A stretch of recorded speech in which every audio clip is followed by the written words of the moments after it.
9 months in a good counselor. He said I should keep it in that time. Glory be to God. And bless God. To God be all that. What is season? So Wednesday, by the grace of God, we'll be here again, celebrating the goodness of God. It's the Christmas season. The word Christ means the anointed one and his anointing. And the word mass means celebration. So Christmas means celebration of the anointed one and the anointing. Christmas has nothing to do with man eating turkey, chicken, sleeping and drinking. No. That's supposed to be addition to the celebration. But not us. But the dispensation are turned into buying, selling, everybody busy Christmas. The tension of Christmas itself is so high. And the stress. You know, and one thing I've discovered about life is that the more you walk away from what the system is working towards, the more you are in it. I know it might be something a little bit challenging to comprehend. The more you walk away from what the world is working in, the more you are in pain. Because the system takes the things of God and turns it around to make profit. How many of you know it's about money?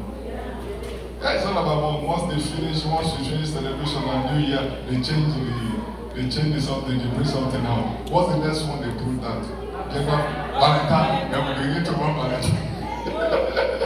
You know, the world has the way of just coining things, throwing things around, just to get people something. And God said, we should be wise. We are celebrating Christ, let it be about Christ. A situation where you are eating and drinking and smoking, and Christ is not there. And you're saying it's a Christmas season. No, you missed it. Because the word Christ means the anointed, the word Mass means celebration. So Christ Mass means celebration of Christ. So if Christ is not celebrated, then it's not Christmas. So on Wednesday, we will be celebrating Christmas. We have an amen in the house. We will be jubilating. Come with your dancing shoe. We will be celebrating the birth of our Savior in Jesus' mighty name. Back to teaching on the power of the blood. Power of the blood. The Bible says in the book of Ephesians chapter 2, verse 13, that for in Christ, you who were far away has been drawn near by the blood of Jesus. So I'm no longer acting from a distance from God. I have been drawn near by the blood of Jesus. He said, for by in Christ you that were far away once, but now in Christ you who once were far away. You once were far away. I was doomed for destruction. I was hopeless, helpless in this world. I was at the hand of the devil for mercy. For by Christ you who were far away has been brought near by the blood of Jesus. Somebody shout, I've been brought near by the blood of Jesus. The blood of Jesus brought me near. There is no blood that can do that for me except the blood of Jesus. And I'm glad that the blood of Jesus was shed for me. I have been brought near by the blood of Jesus. Colossians 1:13, that he has delivered me from the powers of darkness and he has translated me into the kingdom of his son. How? But now in Christ, give me Colossians 1:13. Colossians 1:13. He has delivered us from the power of darkness. He has delivered us from the claw of darkness. He has delivered us from the power of darkness. Darkness has no power in your life, in your home, in your place, in your environment. He has delivered us from the powers of darkness. Christ has delivered us. I said, Christ has delivered us.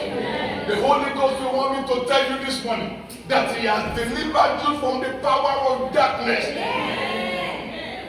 I don't care how thick, how wide, how big the darkness is.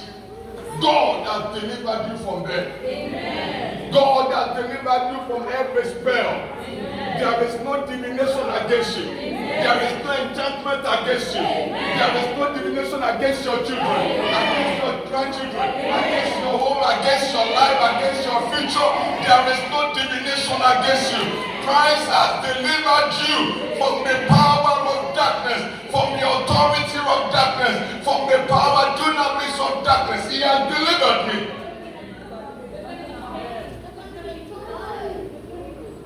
Not only has he delivered me, he has also translated me, conveyed me into the kingdom of his son-in-law. Verse 14, how did he do it? Verse 14, in whom we have redemption through his blood.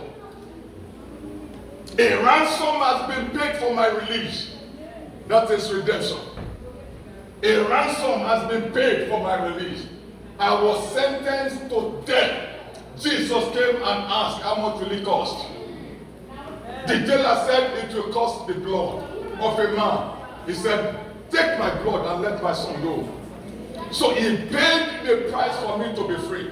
I didn't get out of it by my own making. Somebody came and paid for me. Somebody came and paid for you. Somebody came and paid for us, so as to free us from the hands of the devil. So no devil can hold you bound.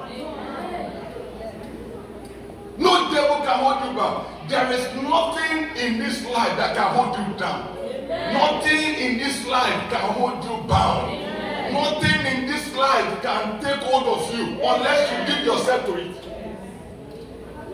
Let me say that again. Nothing on planet Earth, there is no habit on planet Earth that can hold you down. It's either that knowledge has not come. So faith to work against it, you've not had it. But for what Jesus has done, he paid the price for everything. So there is nothing like, it looks as if the hand of the devil is bigger than me. It looks as if the powers of darkness are too powerful for me to handle. Nothing. There is nothing like it. They came on you and they came on him on her and they overwhelmed him. There is no such word for a believer, for a Christian. Nothing can overwhelm you. No powers of darkness can overwhelm you. No enemy can overwhelm you unless you give yourself to them. And you give yourself to them by believing their threat or their fear. Because where there is no faith, fear takes over. But where there is faith, fear can stand. So you give yourself over by releasing the authority that God has given you. When you say I can't do it, when you say I can't continue any longer, when you say I'm tired, when you say this thing is too much for me, when you say I think I'm getting overwhelmed, as soon as you let the devil know that he's happy, because that is what he wants you to give him. And I tell you something this morning, devil has no power to act right now. Let me say it again. That sounds strange, because it will be like, we thought that is happening in this world, we thought the powers of that. How can you say, I am telling you, Jesus stripped him of every power he had. Can I tell you something? You want me to tell you something? He never had any power from the beginning. He never had any power from the beginning. He stole it from Adam. Devil never had any power from the beginning. He was given an office of an archangel to minister to God. He never had any power than that. He came down with the power to minister to God, which he had turned and had turned to evil. But power to destroy he never had. But what happened? Adam had everything that God had. Adam was the first spiritual being that was created by God, in the nature of God. And the Bible says God said to him in Genesis 1 verse 26, go and dominate. Take control, take charge. Subdue the earth, multiply it. Make it like heaven on earth. So what is God trying to say? As I live in heaven as God, I make you God on earth. That was it. That was it. God is saying, as I am God in heaven, I am duplicating myself to be God here on earth. So devil saw it. Hear what God told him. Told Adam. He said, you can eat of everything I have created, but this one don't touch. For the day you touch it, you will surely die. Listen to this. Death was there, but he had no power over Adam. Listen to me. Death has no power over Adam. Death was a type of the devil. It was representing the devil. He had no power over Adam. Adam was designed to live forever like God. That's why your spirit can't die. No more spirit dies. No, spirit can't die. Because it's the part of God that was put in man. It can never die. If it should die, God can die. Is anybody still with me? So, listen to this. God told Adam, the day you touch it, you will surely die. Death was there, but he had no power. What was God trying to tell Adam? The day you submit to it, you exchange your power for it. You take what he has, and he takes what you have. So who empowered death? It was Adam. Only those have this one. Adam empowered death by disobeying God. Treason was committed, so death became powerful. But Jesus Christ said, a time is coming, Revelation chapter 20, that even both death and hell will be cast into the lake of fire. He said, death is God's enemy. I have preached it before, and I want to say it to you again. Whatever you don't give the devil, you can't have it. Can I tell you the battle? The battle of the beast is to see what he can get from you. Because if you don't give it, he can't have it. Let me ask you a question. How many of you have seen the enemy acting and you refused to submit, and you came around it and became a champion, and you saw the victory? You have a witness in your house.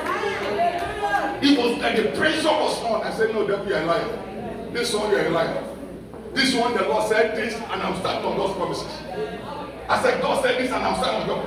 And after some few days, or few weeks, or few months, even few years, it was as if it never happened. It was as if it never happened. That tells you something, right? That tells you something. All his pressure is to see what to get from you. All his pressure is for you to exchange what you have for what he has. Once you give him what you have, it puts fear there. And the Bible says fear is a torment. That's why the scripture says God has never given you the spirit of fear, but of power and of love and of sound mind. Somebody shout, I have sound mind. I said, somebody shout, I have sound mind. I'm not saying that somebody who is sure. I have sound mind. God has not given me. What God has not given me, I don't have it. So in him, we have redemption through his blood. The forgiveness of sins. Now there is something powerful about God's forgiveness of sin. Because we could get so used to it that we lose the power there. That is why I don't get so used to God's word and lose the power there. Because faith will be built. It will get into a spirit of religion. I know God in my head, but it's not in my heart. And until it gets to my heart, nothing happens. Are you getting what I'm saying? The Psalm says, and through his blood, the forgiveness of sins. Did you say sins? Through his blood, forgiveness. Now in the Old Testament, they never had such opportunity. Hebrews chapter 9, from verse 7. I want us to do some dissection, some spiritual dissection this morning about what Jesus did, this forgiveness of sins. Look at Hebrews chapter 9, from verse 7. But into the second part, the high priest went alone once a year. From verse 1 to verse 7 talks about the tabernacle. We have the holy place, we have the holiest of holies, we have the outer court. In the holy place, we have the candlestand with the 7 lamps, speaking about God's perfection. We have the showbread. We have the showcase, the showbread in the holy place. And then we also have the incense for burning of incense, which is also as a sacrifice offering to the Lord. Then in the holiest of holies, we have the covenant of God. We have the covenant in the holies of holies. Now in the altar, in the holy place, only the priest comes there. They come in every Saturday, watch this, to change the bread. To change the bread. That is why you can't run off just one word. You have to increase it. They come in every Sabbath day to change the bread. Now, the Levites comes in to trim, or the priest comes in to trim the light every blessed day in the Old Testament.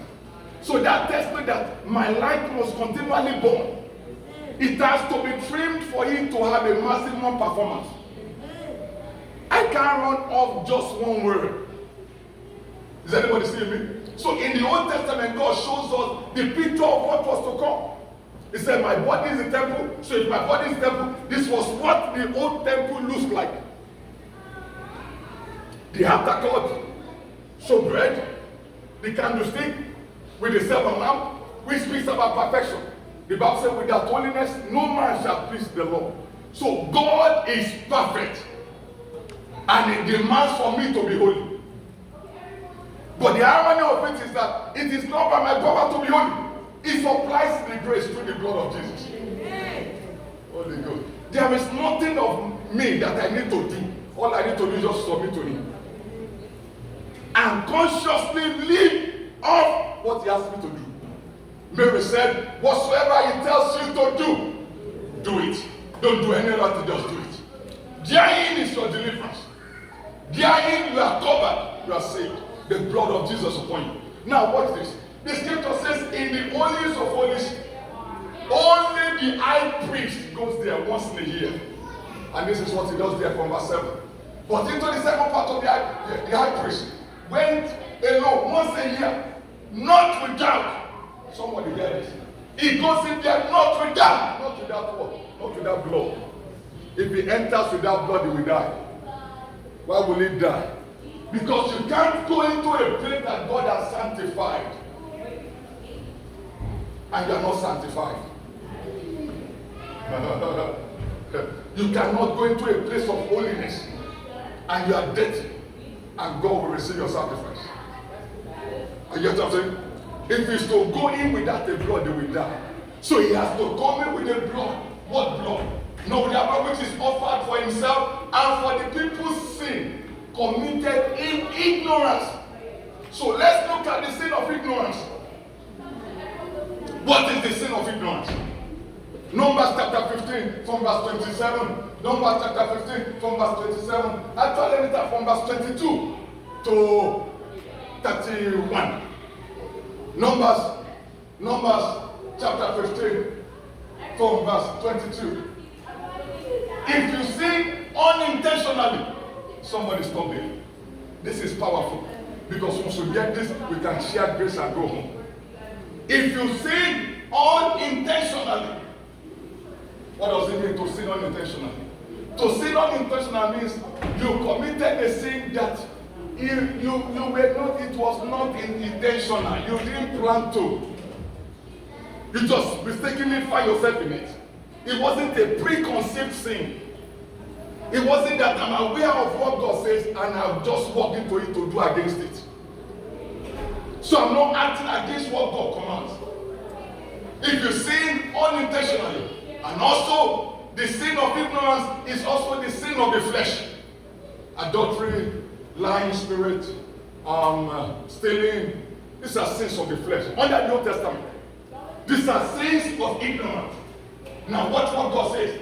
And do not observe all these commandments which the Lord has spoken to Moses.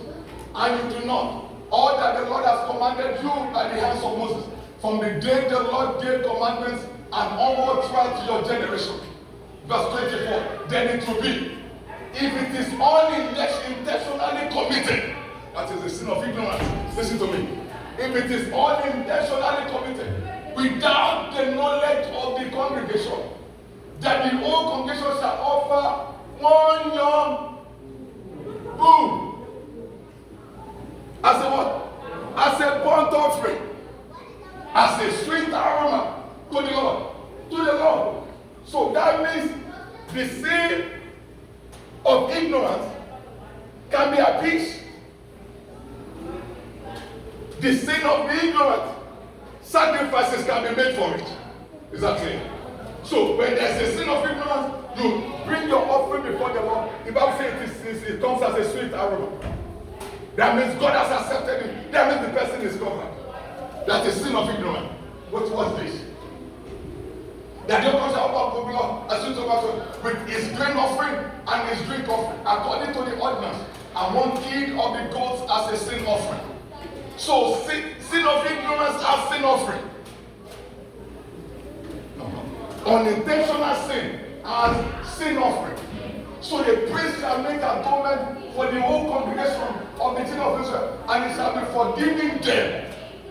Sin, unintentional sin can be forgiven. Sin of ignorance can be forgiven. Under the Old Testament, it shall be forgiven them, for it was unintentional.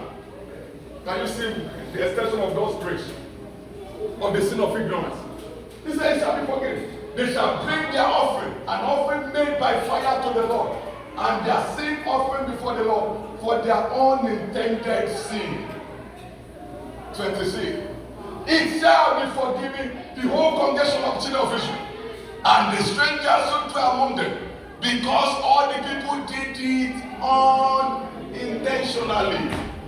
Brethren, underline that word in your Bible, because it will help us to understand what the blood of Jesus did for us.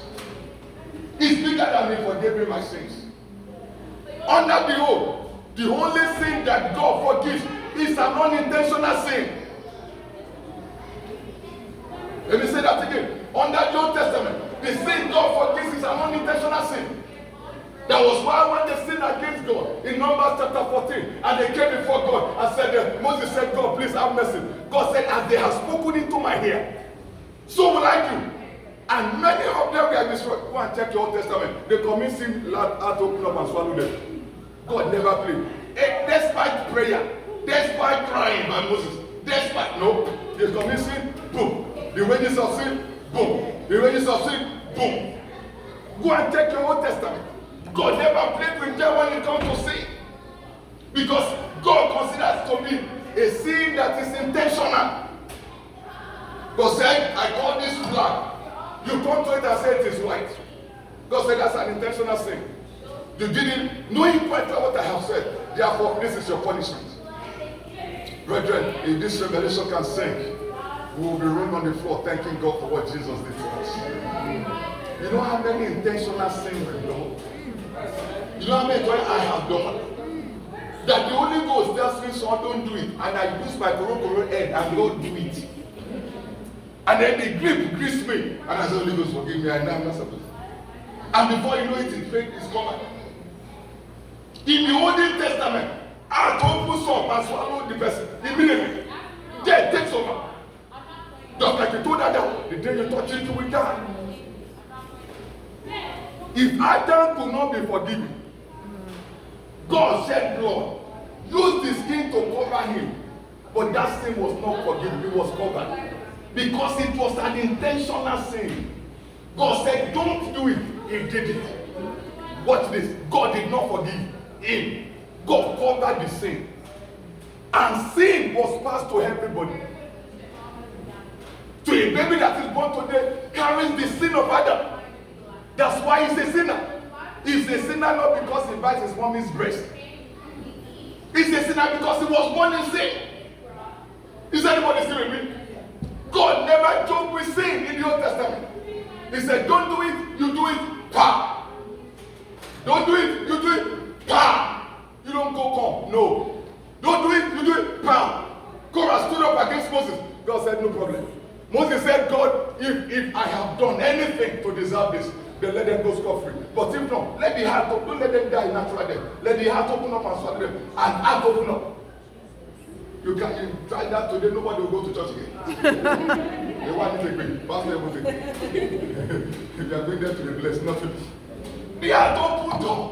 God saw that too. And swallowed them. The people were so scared that they didn't want to have anything to do with Moses again. They were so scared. As a matter of fact, let's look at this. When God warned them about the Amorites, watch what they did. And they committed sin. The Bible said, and even Moses saw death coming to the ground. Moses saw him, hey, the beast is here. The jet has started. Go, go and make sacrifice.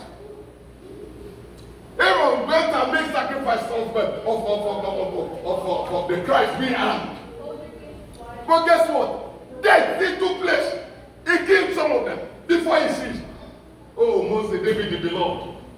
David the beloved. 2 Samuel chapter 24. David the beloved. He said to Aaron, go and count the children of Israel. God said, no, they are my property. Don't count them. Moses said, I want to know the number.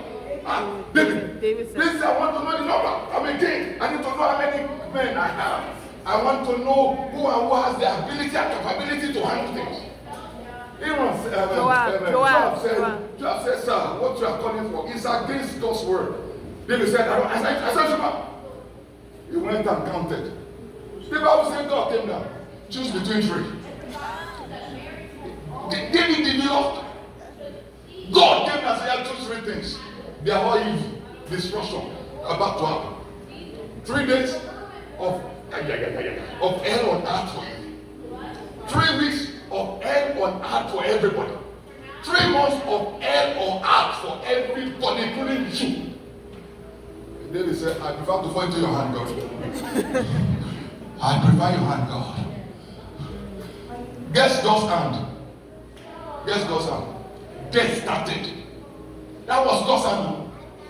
David begged to fall into God, and yet death started and started killing. Bam, bam, bam, bam, bam, bam, bam, bam, bam, bam, bam. And David saw it. David cried. He said to what's the guy that owned the field? He said, give me your fish so I can make a good sacrifice to seize the movement of the dead of the beast. What is Bishop saying? God never played with sin in the Old Testament. What will let me take you through? If a person sin unintentional, then he shall bring the female goat in his first year as a sin offering. So if it is an unintentional sin, God created room for forgiveness. Not for forgiving, for covering. Say, bring something, and he shall be forgiving you. Now let's look at 29. Let's look at 29. Let's look at 29. You shall have one law for him who wins, who sins unintentionally. Meaning, whether it's a Jewish person, whether it's a foreigner, whether it's a slave, it does not matter. As long as it's unintentional, it shall be covered. For him who is a native born among the children of Israel, and for the strangers who dwell among them. Verse 30. But the person who does anything presumptuously, meaning he is aware of what he's doing. It was a premeditated thing, whether it's a native born or stranger, that one brings